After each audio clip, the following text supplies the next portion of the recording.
All right, and we are recording, guys. Oh, cool. Oh my gosh! Ta-da! So I clip everything out that's not good. Are we ready?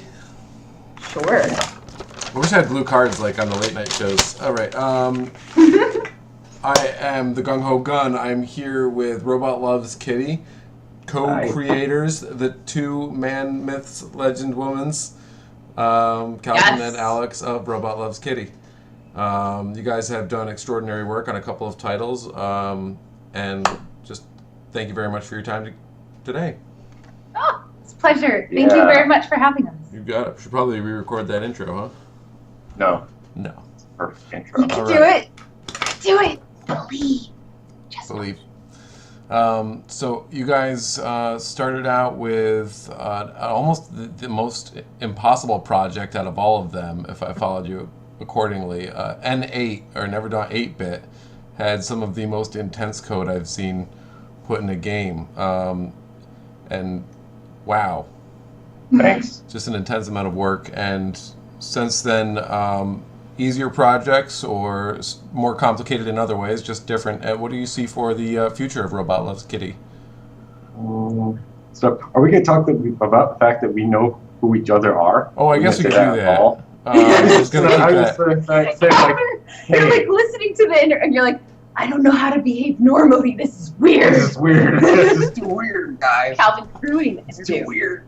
Well, then people will know who I am. Calvin, he doesn't want to ride off of your amazing I was game. trying to like get up on your coattails there. Yeah. All right. Trying to be his own thing and like professional. No, but it's all right. This is my brother, and we have played video games together for our entire lives.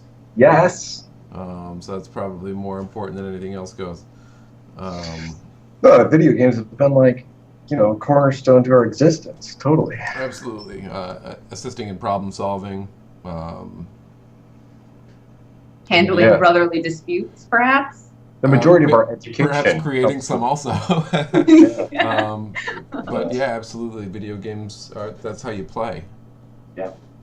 We've changed as much as our society has, and our cultures have changed as much as cultures change. And what was playing on a straight cross when you were in early Aztec culture has now become sitting in front of the TV with your brother with a pair of sticks in your hands and combating through 8 worlds of challenges. So it is what we do as humans. Yep. Totally. Definitely what brought our family closer together. So I guess I'm going to get back to the questions because I sent them to him earlier, and I'm just going to kick through these real quick. And I just wanted to make it not awkward. You were the one who was making it. I was being awkward. Yes. And I'm sorry. That's my fault. More awkward. That's always been your fault. All right. So, what are the hopes and aspirations moving forward? You are at an odd pinnacle in the indie game world. Do you still consider yourselves indie developers? Yes. Yes. Right. Oh, yeah. I think it's so hard because right now everybody has their own kind of personal opinion of what indie means. Mm-hmm. And it's been shifting so much because there's the people who are kind of more the hobbyists and they make these tiny little tinkering games and they want people to play them and they're not even necessarily looking to make money. And then there's the people who are just like a step above that, who are trying to make money and they're still learning or they're just doing it part-time. And then there's people like us and like Glenbeer, Alchemy Games. There's a bunch of different studios that are just a few people trying to make a game and trying to keep going. We need a new term then. We need the spectrums like, of indie development. Triple B games? I don't know. Spectrums. Because technically indie means independent, I don't have a publisher.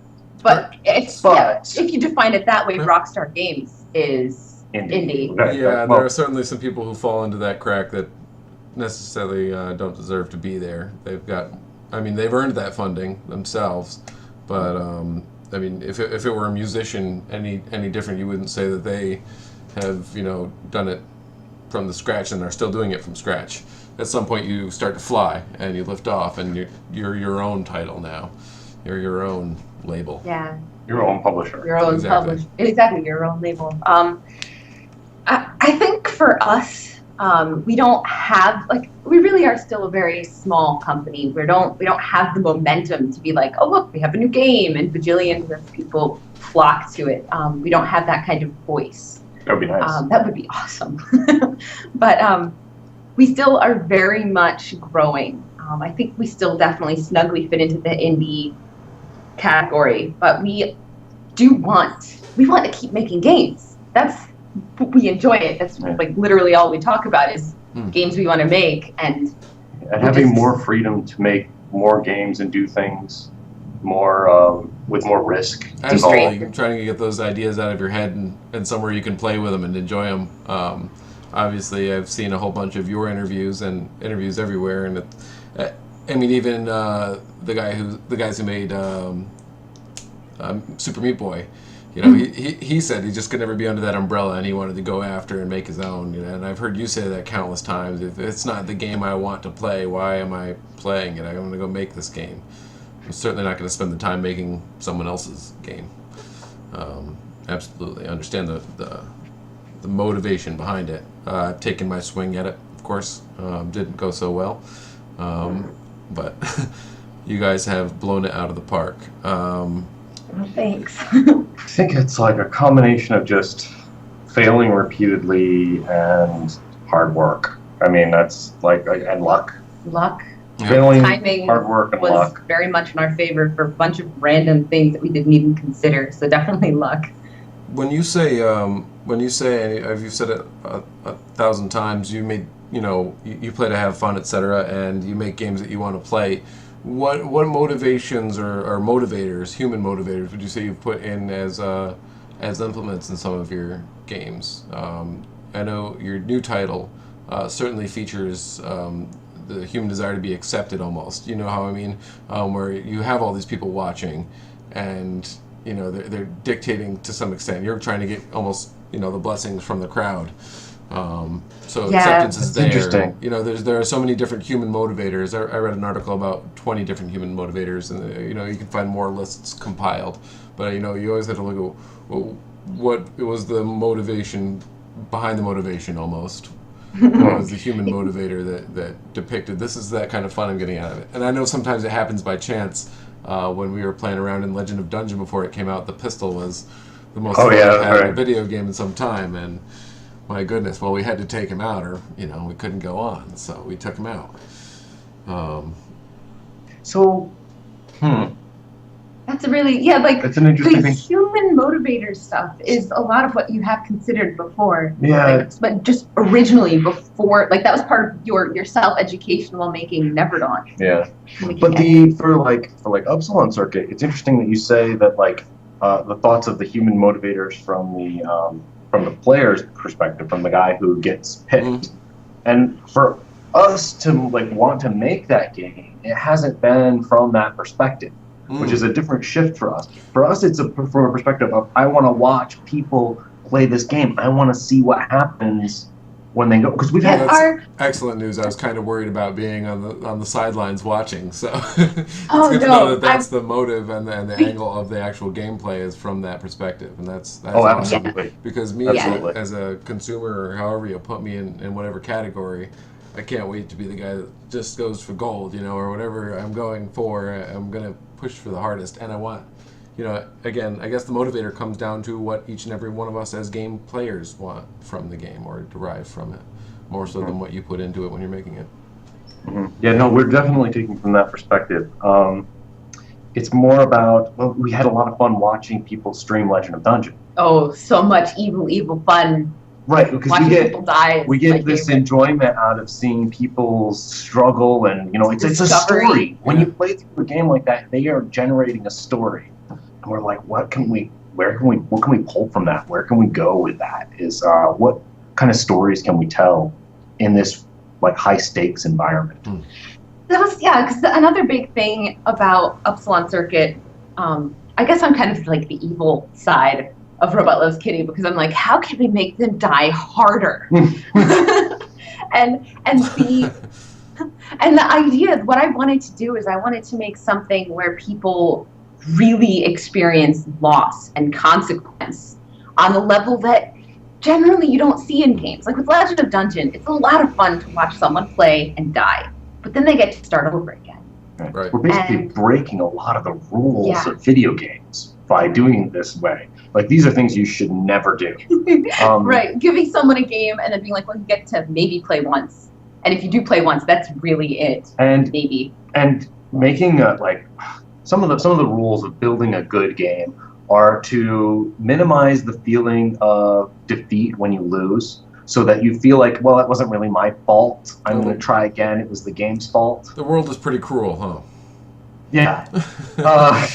And like one of the other things is when you win, it's got to be totally your fault that you won. So you get this maximized feeling of like, I'm amazing. I'm a superhero. Because that's what motivates. Exactly. Yeah. And we're just kind of throwing that out the window and making it fun to watch. Which is we're purposely making it so that sometimes people feel like it's totally their fault, because having somebody scream and cry while they're like in their death throes would be fun to watch. Well, I, like many, I think gamers in my point in my career have come to a point where I'm in a rut and I stop in those games I'm playing. If I'm playing something on repeat, why am I playing this? It's not fun. And that's something that indie games have brought back into my life, and as much as I can get back to that community, that's what we are here to do, for certain. One of the pieces we're kind of working on collectively is looking at the indie developers' experience and moving forward from on a console, for instance. I don't know if you guys have taken any other swings at that or have looked at it. I know the last time I think you looked at it was around PlayStation 3 time, and maybe Xbox 360. There's Idea Xbox now, and there's a parity clause, and there are 1,000 strings attached to everything inside of that. I don't know if you guys have tried that firsthand, or can you give me light to that? Yeah, we've looked into the console stuff previously, and I try to keep up to date on everything that's happening. But the trouble for us, the real reason we haven't pursued going to console, is that we're only two people.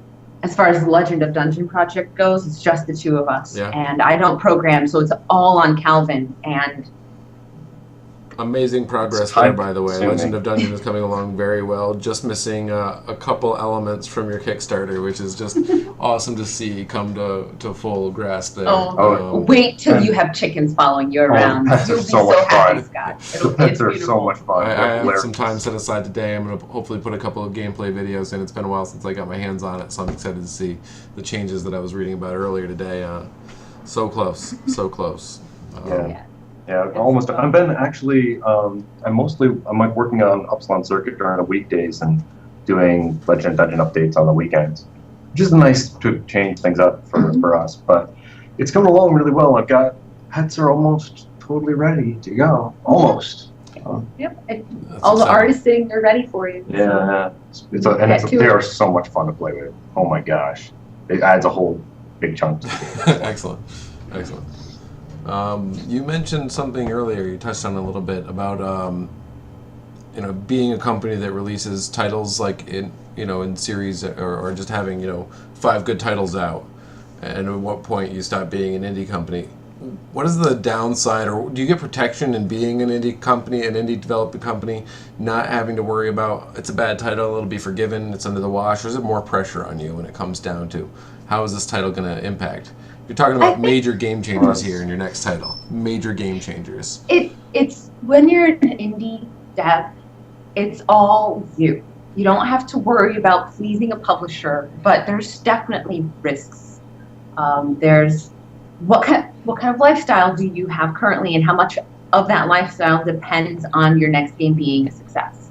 A lot of indie devs are working 9-to-5 jobs, and they make the games after hours, in which case there's less risk, which means they can have complete failure games, or just not even try to make money. If you're working 9-to-5, you're probably going to make a failure of a game, right?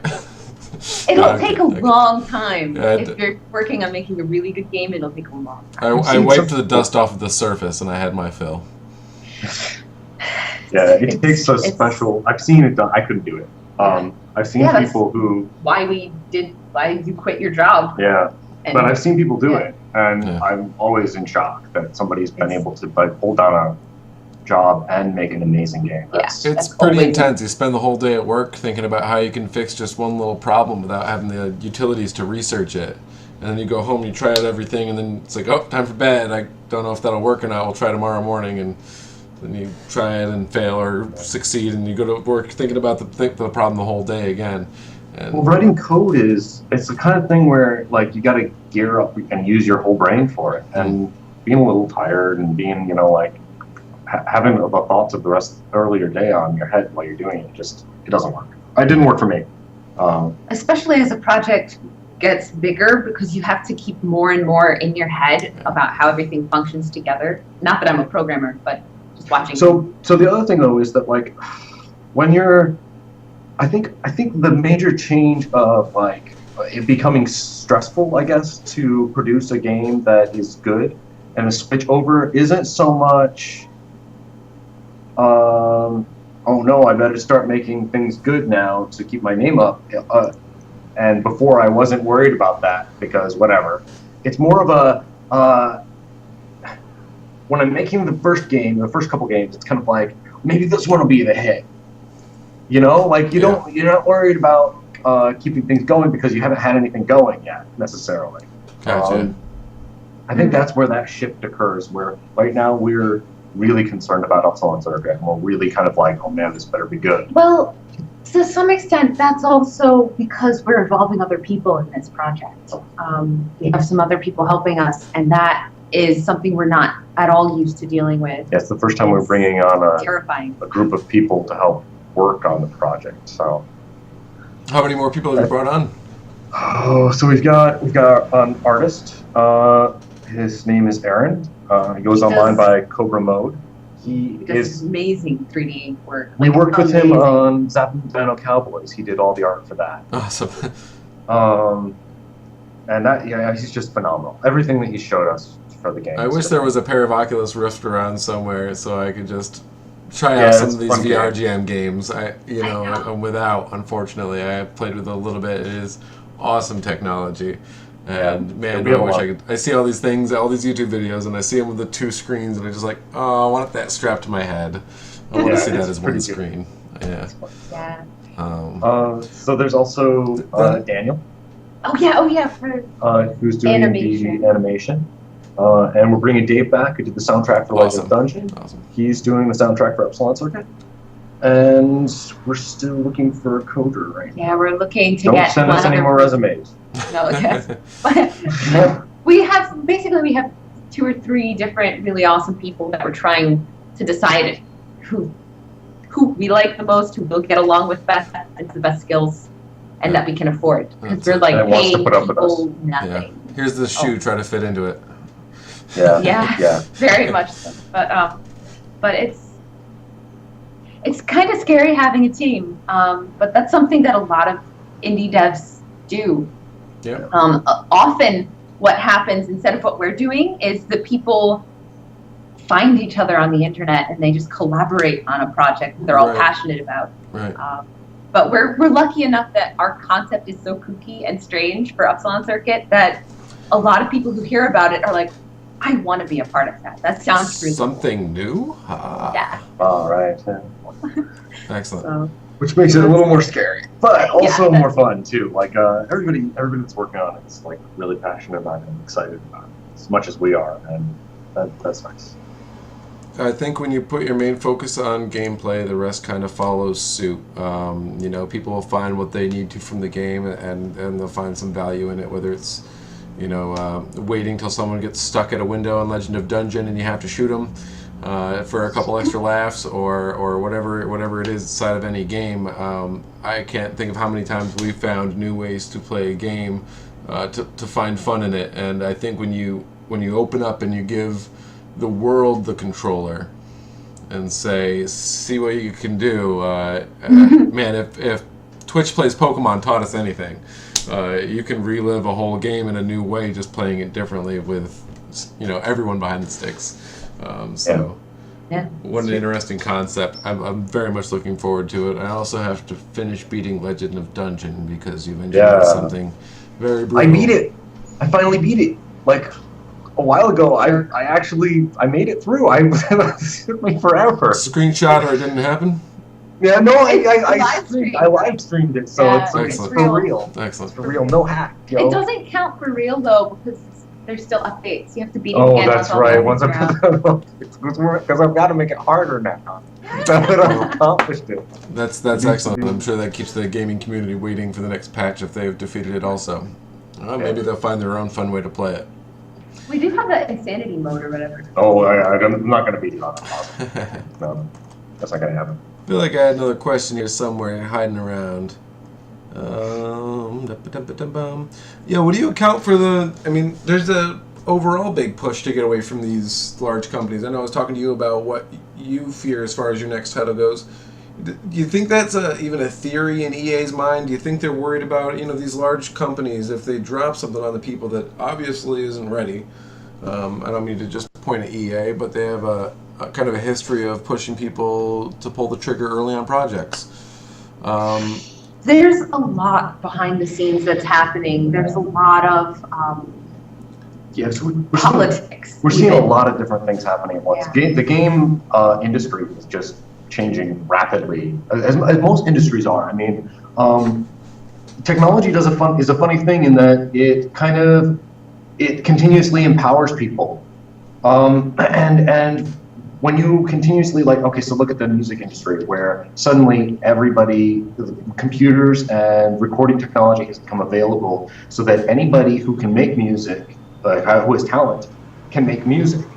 And some people who don't have talent can still make music, record music, Get better. You put their music out on the internet and distribute it. So the same thing's happening in the But in the games industry where you get where you get people with large corporations and they are trying to stay safe so that they are still on top, so they're not taking the risks. which is And why you there's see that still the same 4, 5, 7. same with the music industry, which is kind of an interesting parallel because I think it happened in the music industry first, and now it's happening in the games industry, where the tools to make it easier to make games are getting out and distributed. Well, yeah, So if you're a geek and you're sitting there and you see your friend be a rock star and take off with his music career, you're gonna be like, wait a second, I want to do, I can do that. Absolutely, right. Yeah, they're not dumb. They're writing games. So it's kind of the same kind of thing where you get these, where any individual can do a game jam and make a game in a few days. That's new. Yeah. And then so now we've got a flood of indie games, just an explosion of indie games. So now for us in the indie dev community, we're just pushing to make sure that our game is noticed at all. There's a flood of indie games coming out in a huge variety of qualities. And a huge variety of payment types and variations too. Oh, yeah. And I think inside of that, each different payment type has their preferred variation of customer. If you got your demo it, then I'll buy it regardless of the price guy. You've got your pay to win guy. And I think they're all different consumers too, which is probably another factor in there. Yeah, that's true. But as far as the idea that that's all that's happening with the scene is a little bit wrong. I didn't look at. The interesting thing that's happening with the AAA studios is there's this dev cycle that happens when you have a large team. You've got, let's say, 200 people working on the title. Once all of the animation is done, once all the dev stuff is done, those people are sitting there being paid and idle until there's another project. So what happens often to cut costs, the giant studios, the AAA places, will lay off a massive portion of the team. Yeah. And those people are all skilled. They have connections now because they've been working in an office with all these other people. And they want to make games. They're passionate. Everybody who makes games wants to make games. That's just the type of industry that this is. Absolutely. And so it's an interesting thing to see the AAA studios doing these things that actually create more indie studios that are higher skilled, higher talent. And and less pressure and people from upstairs telling you what to do with your game. Yeah. Which if Yeah, we've it's seen sort of anything, why are we bothering to work for this megacorp? why am Another I thing playing that this? It's not fun. Another thing that happens with a lot of large projects done by AAA studios and large indie studios that have publishers, like the kind of publisher that pays you money, and then they have the power to turn the project off if they're winning. Yeah. But what happens is people will get on a team, they'll start making this game, they'll get really passionate about it, and then it gets shut down from someone at the top. So there's this loss of control when that happens. I've talked to a bunch of indie devs who are just like, I will never ever do this again because I worked on this awesome project, the idea was so cool, and now it's never going to exist because of the laws and like the rules that happen. Yeah. Like if a game project is shut down, you cannot resurrect, which is horrible. Yeah, it's all who has what rights to what. Exactly. So, would you say that it's? I don't know how to attribute that to the what's the causality of it? What's making all this happen? I'm going indie. I have been for some time. I love my Ouya. I am so happy that games are moving from the Ouya over to the PS4. We've seen Towerfall already. We've got Broforce on the way, which I'm super stoked for. I love that game. It's amazing, side-scrolling fun. So many titles are jumping from Ouya off, and seeing that is super encouraging for the entire scene. I want Steam to do more with what they're doing. I think they've got the gusto to carry on the indie scene and keep promoting more because, it can't all go to the consoles. We all know there's big dollars in the consoles. To the uneducated consumer, sometimes the console battle's won. I've been playing Towerfall for almost half a year anyways, and it's just now on PlayStation 4, for instance.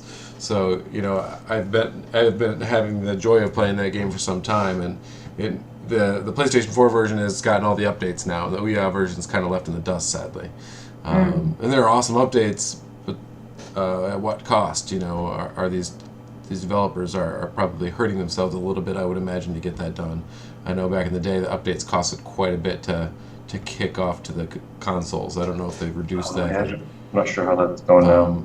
It's it used to be around I think like around 30,000 for a non-downloadable content update. I don't know if that's gotten any better, but either that needs to lift or we need some cheap Steam boxes around. Yeah, Steam boxes can be awesome. I can't wait for that. That's pretty exciting. Steam controllers and Steam boxes are gonna be cool. I think you obviously want these small fun games to keep coming out, because if you play the same thing for too long, it obviously gets mundane, and you want a new challenge, or you want a new emotion from a new type of game, or you want to experience a completely new style. So there's an interesting problem that is occurring because there are so many indie games coming out, and it's a problem both for consumers and for developers. It's a different problem for each of us, but that's curation. So the trouble right now is that there are hundreds of titles greenlit and put on Steam. Yes, Steam has relaxed its curation. Right. Basically, So just almost anybody who gets enough votes can get up on Steam, and so you get less good games. To the point where Steam has actually stopped highlighting when you load up the Steam program. It doesn't highlight and default to new releases anymore. It's now either top sellers or specials. Right. So this becomes a problem for us in that when we get noticed, we need that to be a big deal. If we make a really good game, we want it to be put out in front of everybody, and that's getting harder to do.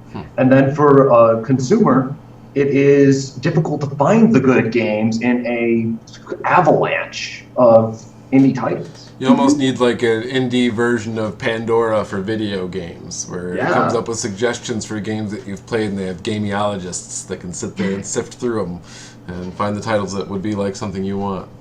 Every once in a while, every once in a while you find this like gem that nobody's ever heard about, and you're like, oh my gosh, this game is amazing. Why hasn't anybody played this?